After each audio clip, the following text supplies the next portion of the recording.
Hello, and welcome back to Executive Encore. This is the podcast where extraordinary women transform their lives and work and redefine what's possible in their next chapter. I'm your host, Patricia Muir, and this is part of the Executive Encore program and my company, Maestro Quality. If you're a woman who's built an incredible corporate career or a business and now finds yourself wondering what's next, you're exactly in the right place to be today. This podcast is not about retirement, it's about reinvention.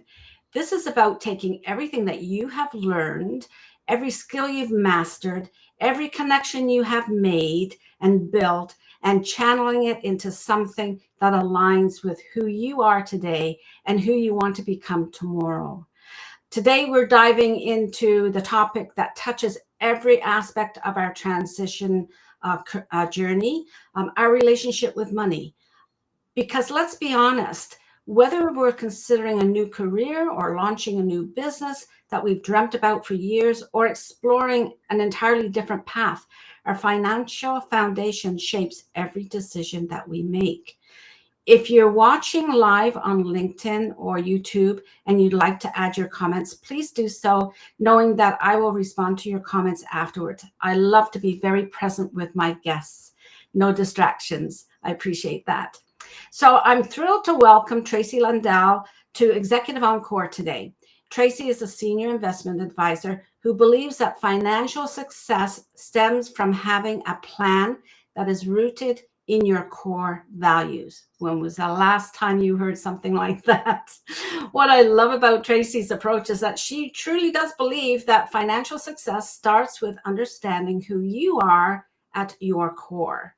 And as women transitioning into our next chapter, we're not just managing our money, we're reimagining the entire relationship with financial security, our independence, and maybe our legacy. Tracey gets this, she understands this, and she's here to challenge some of the fundamental assumptions that we make around money, retirement, and what financial freedom really looks like at this stage in our lives. Tracey, welcome to Executive Encore. I'm so excited to explore this important topic with you today. Thank you so much for having me. I'm super excited too. Great. So Tracey, let's start off with something that I know you're passionate about, and that's the idea that aligning our core values is important to both individual and corporate financial strategies.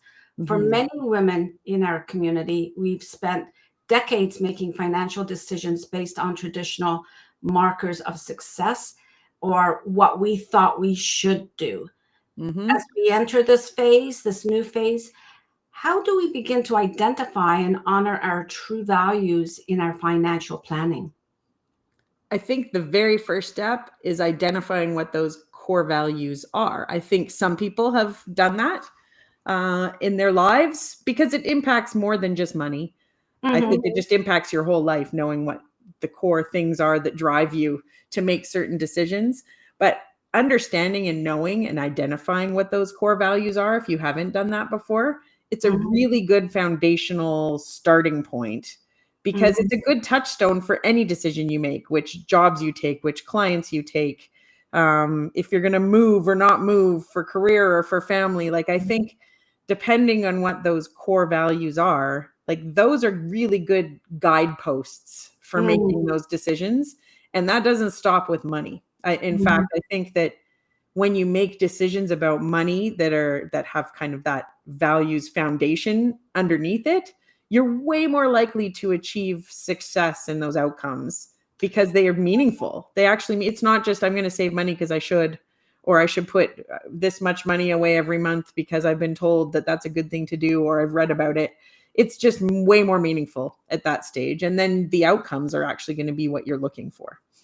Yeah, I wish I'd been told that when I was younger, rather than pay yourself the 10%, right? Well, it has no meaning to me. I'd rather spend that 10% on a vacation or something like that, right? So I wish I had had that message when I was younger. So it's good that you're bringing it out. How do women transitioning from corporate careers discover their values around money? Because how it may have evolved because many of them, it's been about climbing the ladder and increasing their salaries or their income Yeah. without really any thought, like I said before, about is this tied in with my values, what I'm doing here? Yeah. Well, and I think that's why no matter what stage of life you're at, if you've never really explored it, or if you've thought about it even a little bit, but you haven't really tied those values to Yeah. any kind of financial outcome, whether it's a salary climbing the corporate ladder, whether you're negotiating a contract because you're a consultant, whether you're running your own multinational business, it doesn't really matter what the source of the finance comes from. I think that it's more about, does it align really with how you feel about the world and yourself and your place in it? And if it doesn't, what changes, if they can be made, need to be made?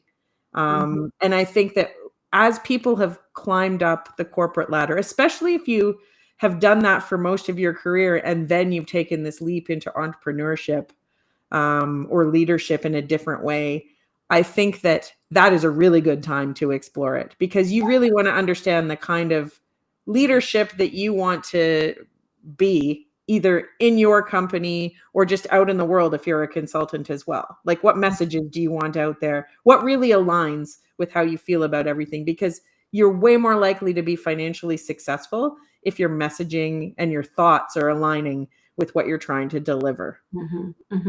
Now, the interesting thing about that, like we're still in that kind of side hustle culture. Yeah. So for women starting consulting practices and businesses, how can they build their financial strategy from a values first perspective? Well, and I think that ideally, a lot of that happens before you start. But that's not always the case. Sometimes people just launch right in because life throws curveballs at them and they've been given like an early severance or retirement package, and Yes. now you're in a position. So you can't always choose that. But ideally, if you can, doing some of that work before you launch into the new adventure is ideal, because then you can kind of build your structure around it. But it doesn't mean that if you're already living it, you can't. I think it's just really figuring, you even have to take a bit of a step backward, like actually a big step backward into your youth, and think about how your relationship with money, like how did it begin? From the time as early as you can remember. Think about what your very earliest money story was. And for some of us, it might be like earning their allowance or getting birthday money, and then what you did with it and what the expectation was that you did with it. And a lot of that comes to our parents and our grandparents and their feelings about money. And I know when I was growing up, it was not a subject that you brought up at the dinner table. Like, it was not like fully taboo, but it was not like money was not something that we discussed outwardly as a big group. So that's a hard thing to kind of get your footing when it comes to how you handle money when you receive it, right from the very beginning. So, and I was lucky in that I had to like save some for down the road. If you have something bigger you might want to get, but take a little bit now and go down to the corner store and spend 5 cents, 15 cents in the chocolate bar, because that's what it used to cost then. And take a little bit for now, but always put away some for later. And if you had a goal in mind, like this is going to date me, the Sears catalog, if you cut out the picture of the thing it was you wanted as a kid, and it's almost like a vision board. And you would have this like, oh, this is what I'm saving for. And I would just have a little mason jar, and that's where all of my extra savings would go, right? But if you think about that, that's a lesson that you're learning from a very young age about putting money away and understanding how it's being spent. And then when it's gone, it's gone. Like, I think that's the other thing too. It's a scarce resource. Once you spend it, like, those decisions matter. So I think you have to take yourself all the way back to kind of feelings about money, and even overhearing parents having conversations. My parents ran their own business, and it was a hard time in the 80s. And like interest rates were crazy high. Inflation was like way more than today. And I know it was a stressful money time. And we could feel that as kids, but we didn't know the details. But that's going to impact your personal money story too. That's so interesting. Yeah, you're talking about the personal money stories. So this is this is fascinating. The concept Mhm. that we have this personal money story. We all have one, don't we? Mhm. I was thinking about some of mine, and I think my dad's money story changed as well. I remember him at one point telling me, and this was not as a teenager, but maybe in my 30s, that money is energy, right? So he Mhm. had changed his whole story about money. Mhm. And one thing is that, as an immigrant family, my parents, I wouldn't say they struggled, but they never had that total discretionary income, right? But they made the most of it. And Mhm. I think where we lived, there was definitely poverty there. But my brother and I never felt that we were, say, in poverty. Actually, we never felt insecure about money. Mhm. But part of that is because our parents never really spoke to us about it, right? Mhm. I remember when they started to look at buying their first home, and I said, "Well, do it already! Like, what? What are you waiting Go for for?" it. I know. Yeah. And I What? think that plays a big role, right? Those original kind of Yeah, experiences around money. And then that is what can kind of define your future feelings about it. And if you feel like it's scarce, then sometimes that's a bit of a self-fulfilling prophecy as well. You might yeah, sell yourself short when you're yes, negotiating a contract or negotiating a salary if you're a salaried employee. Like I yeah, think that it depends on what you come at it from. And that doesn't mean that that has to be your story forever and ever. I think it's just recognizing what it was, what shaped it, and then what do you want it to be. I think that the next step is where the power lies. It's in what you want that to look like moving forward and how you can move towards that. More of the abundance mindset, I suppose, than the right, scarcity mindset. right. With Mhm. some realistic expectations there, Yes, right? So exactly. that's interesting because help us to understand why exploring our money story is so crucial now when Mhm. either we've left corporate or we're of our own accord, or we've been given a package. Even the fact of being given a package, that Yeah. might be a nice windfall. Some people Mhm. would see it windfall, some people would see it as they deserve it for Yeah. however they look at it, whatever their story is, right? Mhm. Why would it be so crucial now at this point? Well, I think that even though it is a good windfall or even just leaving a job, even if you're leaving it with a full pension or with a severance package or with a lump sum, sometimes we're leaving it with nothing. But I think it's kind of defining what we want that future to look like and making really good decisions around. Like you don't get windfalls like that all the way through your life. There's key moments that will create those kinds of financial opportunities, and the decisions you make around that are really important. So they need to be rooted in, you need to have an understanding and a clarity about what you want going forward so that you can make decisions that align with your values but also lead you forward in terms of being able to achieve the other things and whether they are achievable or feasible based on Mhm. what you have. Like I think reality does need to come into play, but at the same time, if you're trying to reinvent yourself and maybe do something totally different or something that's always been there but you've never explored, like these are good opportunities to make sure that you're building it in a way that aligns with what you want your life to look like moving forward. Mhm. And Mhm. then you can be pretty specific about the financial outcomes that you want to achieve. And then Mhm. we're always actually really conservative with those forecasts. So even though like when we're doing cash flow forecasting, like it doesn't all start flowing through the door necessarily on day one, but you want to build to that and you want to build to having the financial freedom Yeah. going forward. But it feels so much better when it's rooted in what matters to you and you're better at achieving those outcomes as well Mhm. when, because you're fully aligned, you're all in. And when Yeah. you're all in on any project, whether it's a new job or a consulting gig or entrepreneurship, whatever it is, you need to be all in. And then that's when Mhm. the success can follow financially and just personally. So I have a Mhm. specific question around Yeah. those women who may be considering entrepreneurship or consulting in their Encore. How Yeah. does the understanding of their money, like this is specific, the understanding of their money story impact their ability to set a strong financial foundation for their business? Mhm. You and I have talked about the fact that there's so many new entrepreneurs Mhm. that think it's all about chasing the money, like getting more sales and that sort of thing, and not understanding the profit side, like protecting their Mhm. profit from profit holes. So Yep. I'll ask that question again. How would their money story impact their ability to have a strong financial foundation for going into a business? Well, I think that anytime you're going to be solely reliant on your own self to generate that income going forward in that kind of environment, you really need to understand what your own strengths are when it comes to money and what your shortcomings are and have been in the past. It's not to say that you're going to repeat those same challenges, but you really need to be aware of them so you can avoid them. Mm-hmm. If in previous, I'm going to say, like, iterations of your life, you've been spendy, or maybe you've Yeah. spent on the new shiny things, and maybe like that's the kind of Mm-hmm. stuff you just want to be able to identify some of your strengths and some of your weaknesses as it relates to how you behave with money.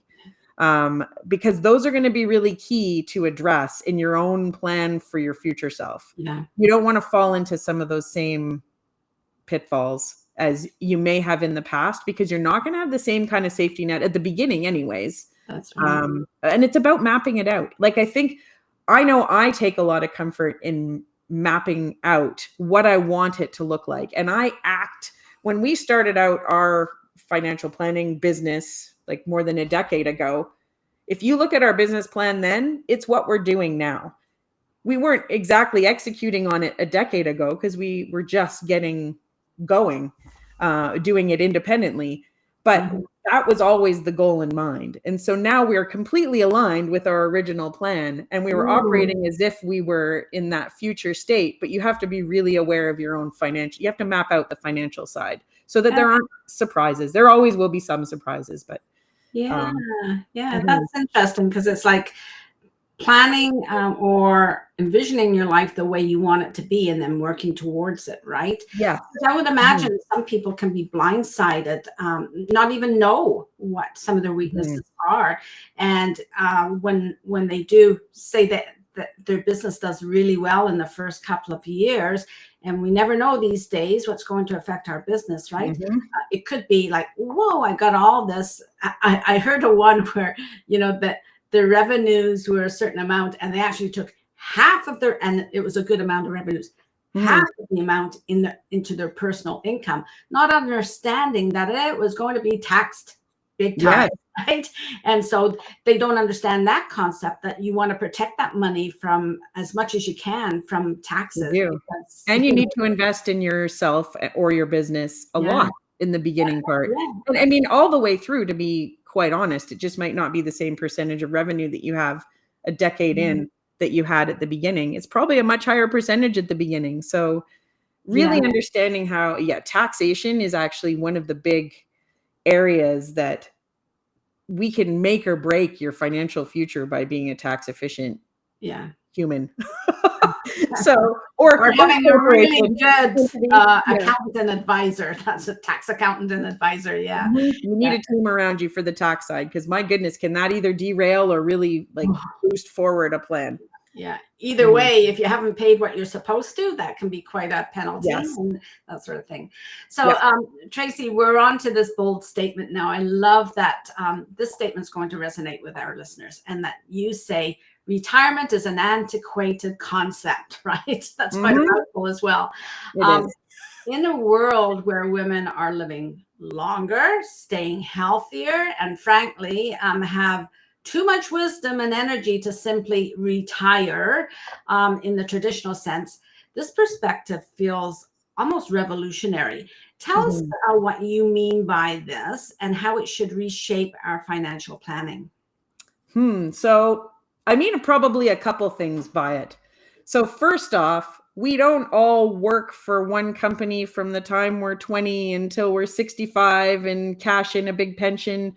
Some of us have that, but I would say most of us do not.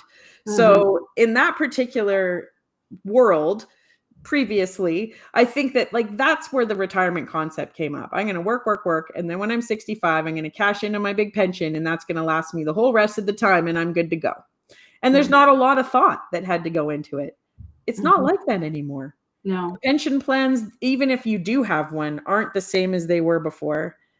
There's a few of them, and we call them unicorn pensions because they're almost too good to be true, and they aren't very common. But every now and then you'll see one. But you can't really just retire based on the retirement savings plans that we have available to us personally or through work options without considering other things. And you're right, we live a lot longer now.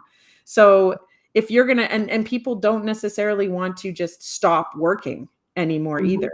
It's nice to have a sense of purpose. You're probably the most knowledgeable and the most useful in the world with the information that you have at the latter end of a career than when you started out. And it seems like such a waste of amazing resources for people to not do something with it, and focusing in on the thing that you love the most about what you did over your career is super liberating, I think, for people. And being able to still bring in a bit of a cash flow is kind of awesome. But now you're honing in on the thing that you love to do and that you're really good at. I think that some of the clients that we have, they're the happiest they've ever been because now they're really focused on the part of them that they loved throughout their working, but now like they've reduced the noise. They don't have to do all of that other stuff. It's up to them now because they're in charge. They're either consultants or they've started their own company or solopreneurs all the way up to like, now I've got this like super successful company that, man, I wish I did this a long time ago. I think that retirement, people don't just stop working anymore. No. I mean, some people do, but it's really, really rare.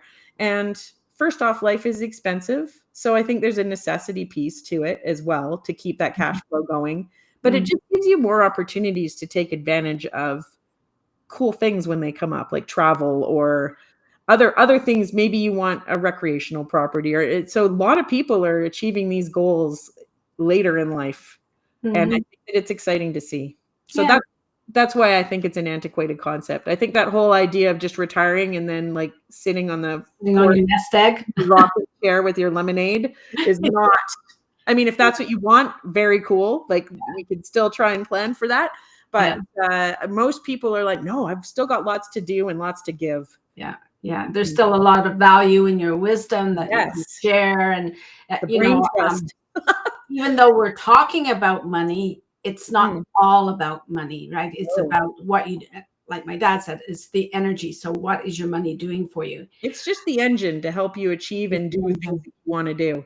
Like the money is not the goal in and of itself. Achieving more money doesn't make anybody happy. It's the choices you make with it that that's still a hard concept for some people to even evolve to that point, because we still see it as being so important for our standard of living and things like that.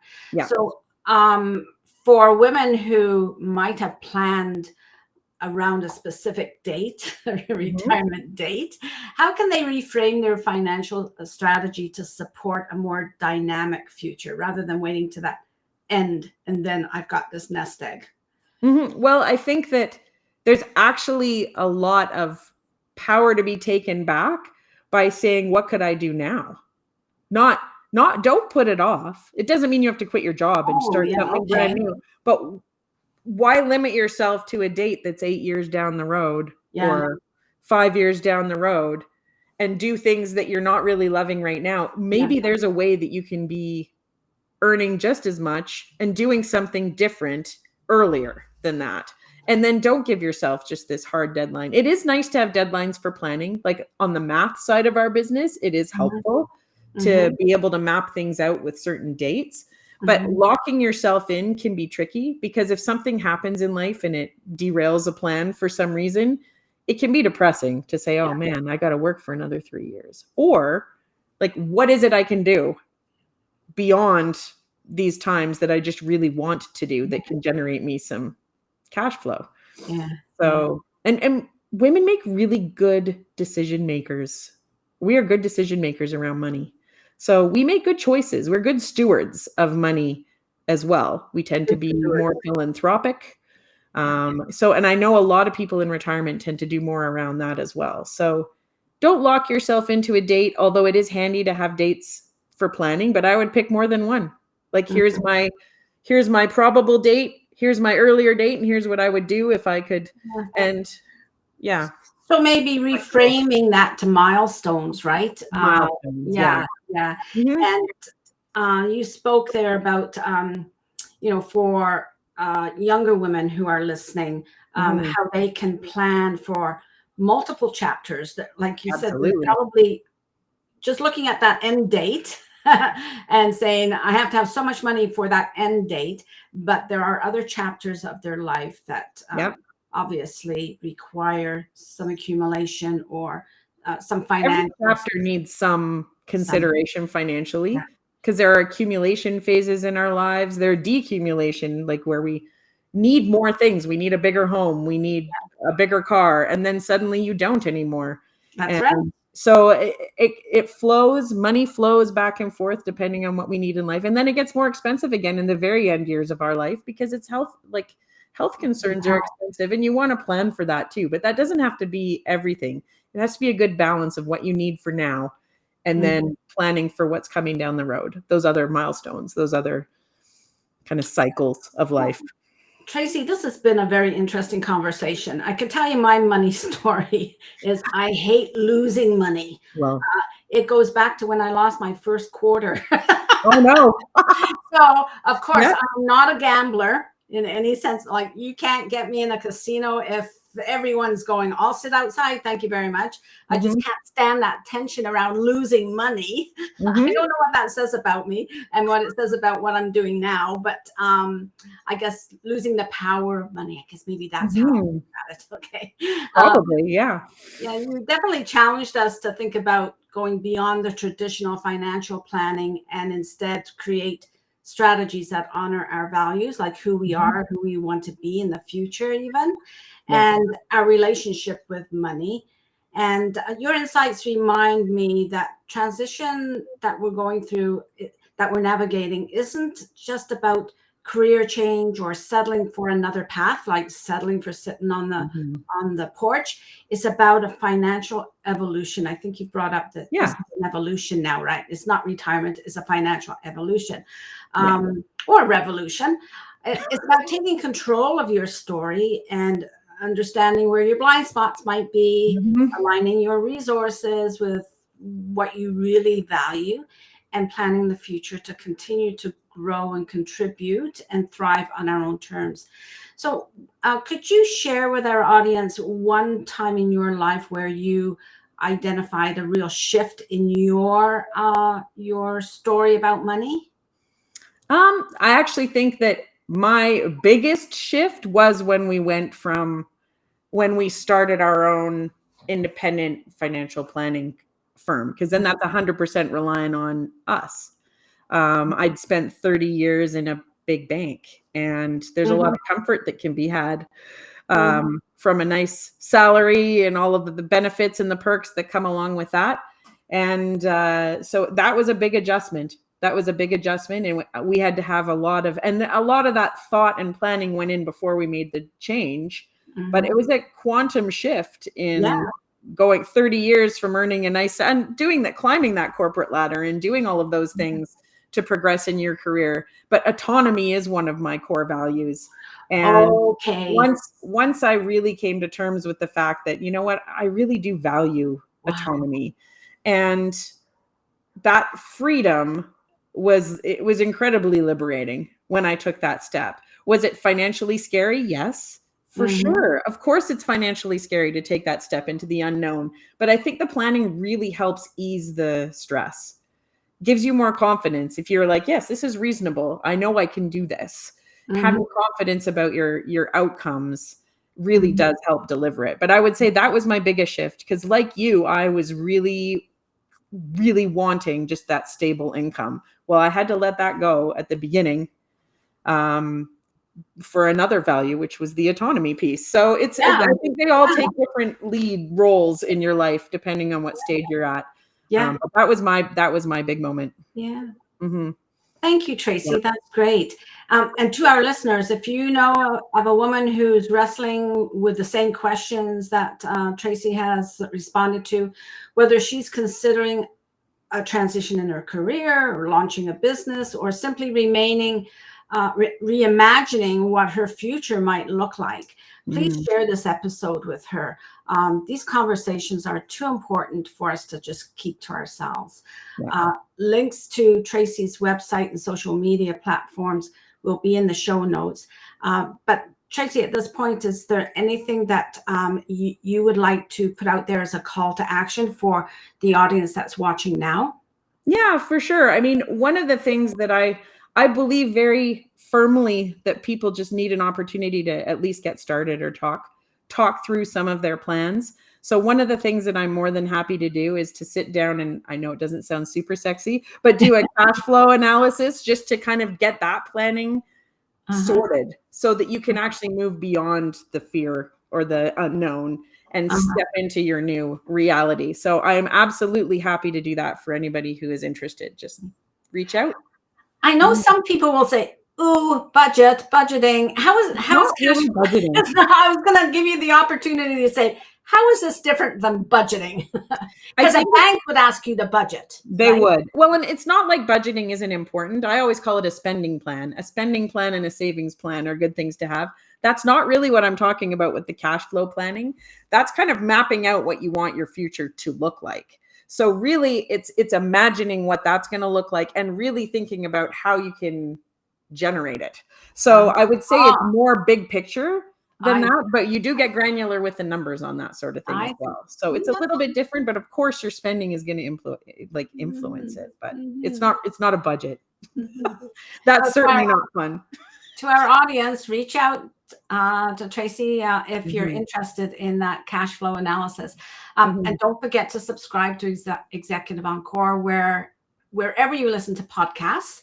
And join the Encore Network, a membership and community of women who are proving every day that this is our best chapter and it's still to be written. It's not over. It's not. We haven't ended the story yet. We need to know what our story is about money so that we can continue. Add your comments so that you have a voice, because your voice matters, and leave us a review. This is how other women will find us as well. Subscribe to the Sunday Encore newsletter if you haven't already to read more about Tracey, who will be featured in this week's blog that will come out at the end of this week and published in the newsletter this Sunday, August 24th. When you subscribe to the newsletter, you will also receive VIP access to resources and offers that our podcasts like Tracey offer as an exclusive to our membership and our subscribers. Please visit my website. You'll see the blog at the bottom. Just chop off the blog there, and that's the website. And follow me on LinkedIn. All links will be in the show notes anyway. And remember, your money story matters.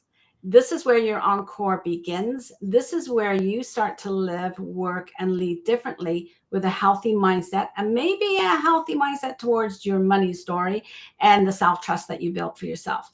So until next time, take care of yourself, do what's best for you, and don't jeopardize what you built for yourself. Bye-bye. Bye.